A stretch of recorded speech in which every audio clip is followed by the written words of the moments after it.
क्या आपके पेशाब की नली में पथरी अटक गई है और आपको दर्द हो रहा है और आप बर्बेरिस, नीरी, एल्कासोल और अन्य दवाइयों का प्रयोग कर रहे हैं और समझ नहीं पा रहे हैं कि क्या सही है क्या गलत है? जानिए आज मेरे साथ। मैं हूं doctor Venkatesh, urologist and sexologist. I make educational videos for my patients and the general public.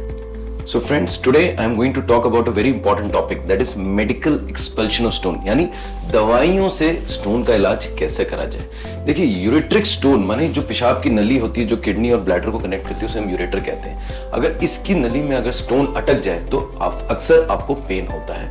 Pen के अलावा आपको वॉमिटिंग, पेशाब करने में डिस्कम्फर्ट, पेनिस में पेन, टेस्टिस में पेन, ये सब सिम्टम्स भी हो सकते हैं। तो इसका कैसे इलाज करना और दवाइयों से कैसे कोशिश करना है? See, first you need to understand the ureter is a musculature tube. It is measures between 3 to 5 mm, a bit on the higher side, say 6 mm for the females. तो स्टोन डाटा ये कहता है कि 90% of stones अगर वो less than 5 mm हो, they may pass spontaneously or with medicines. अगर यही स्टोन 5 to 8 mm हो गया तो the passage rate is reduces to 40%. And if the stone is 8 mm or more, there is a 95% chance that you will end up with a surgery. So this is the data which says, because it is a large scale study which was done. लेकिन ऐसा कोई rule नहीं होता है। मैंने अपने practice में 3 mm का स्टोन भी ऑपरेट करके निकाला है और 10 mm का स्टोन भी खुद से निकलते हुए देखा है। लेकिन जरूरी नहीं है कि सबका ये निकले। तो जानना है क्या सही तरीका है और इसका कैसे इलाज करा जाए। तो जब भी यूरेटर में स्टोन अटकता है तो हम यूरेटर को 3 पार्ट में डिवाइड करते हैं, upper ureter, middle ureter, lower ureter. इसका कारण क्या? लोअर यूरेट्रिक स्टोन्स ज्यादा आसानी से और जल्दी पास हो सकते हैं as compare to stones in the upper ureter. तो अगर ऊपर के भाग में अगर आपका स्टोन अटका हुआ है तो उसको निकालना थोड़ा सा मुश्किल भी होता है और दवाइयों से उसका जो खुद से निकलना definitely it is a bit challenging. So what are the medicines और what is the treatment that we can do? So the best solution is hydrate yourself well. Water is the best solution. तो आप adequate पानी लीजिए, 3 litres to 4 litres per day, that is 8 to 10 glasses per day. Avoid drinking beer, मेरा एक video है, इस पे आप देख सकते हैं। और टेकिंग एनी डायोरेटिक्स या सलाइन लगवा के स्टोन को फ्लश करने की कोशिश ना करें, बिकॉज ऑलरेडी वो अगर ऑब्स्ट्रक्टेड है तो वो किडनी का प्रेशर बढ़ा के किडनी पे और दबाव डाल के उसको खराब भी कर सकता है। Now coming to the classes of the drugs, तो हम पहली चीज कहते हैं alpha blockers.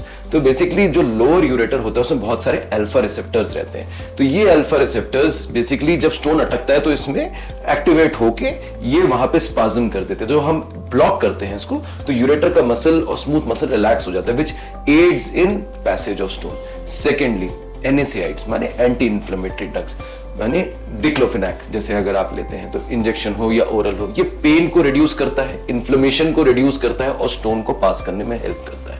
Third, low dose steroids. Sometimes low dose steroids they help in propulsion and expulsion of the stone, because वहां पे स्टोन अटक के सब म्यूकोसल एडिमा और इन्फ्लेमेशन जो स्टेरॉइड कम करता है और इससे ये स्टोन निकलने में हेल्प करता है। सो these are the 3 class of drugs which we commonly use. Now coming to, कोई लोग कहते हैं कि स्टोन घुला के निकाल दो डॉक्टर साहब। देखिए, मोस्टली स्टोन्स जो मोस्ट कॉमन 95% स्टोन्स होते हैं ये होते हैं कैल्शियम ऑक्सलेट स्टोन्स। तो ये घुलने से नहीं निकलते हैं। यूरिक एसिड स्टोन्स अगर आपको, तो these stones you know they help to dissolve in an alkali medium. तो इनके लिए जैसे जो दवाइयां होती है एल्कासोल या हम इसमें और एल्कलाइजर्स जो यूज कर सकते हैं, इससे ये स्टोन कभी कभी घुल के निकल सकता है। तो इंपॉर्टेंट ये है समझना कि कौन से स्टोन है और उसका क्या इलाज है। अननेसेसरी दवाइयां लेके अपने शरीर को नुकसान नहीं पहुंचाना चाहिए। अब हमें ये समझना चाहिए कि किन स्टोन्स को निकालना चाहिए।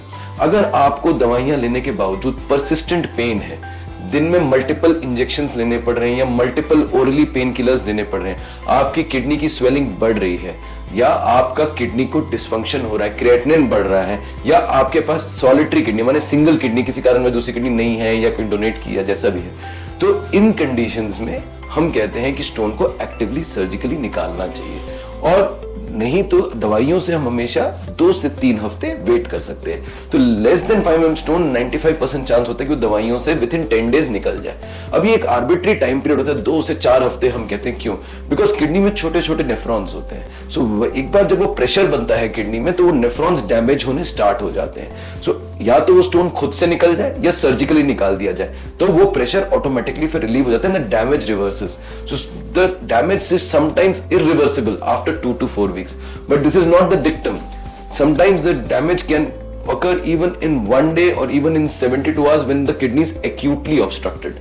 So if you have any of these symptoms of ureteric colic, then getting a basic test done like an ultrasound or a CT scan and a complete blood count which may show there is infection or not infection, a kidney function test to show the creatinine is normal or not, urine culture, urine routine to see whether there's any infection coexisting with the stone or not, can help you with the diagnosis and also help us to determine whether you are fit for medical management or should we proceed with the surgery.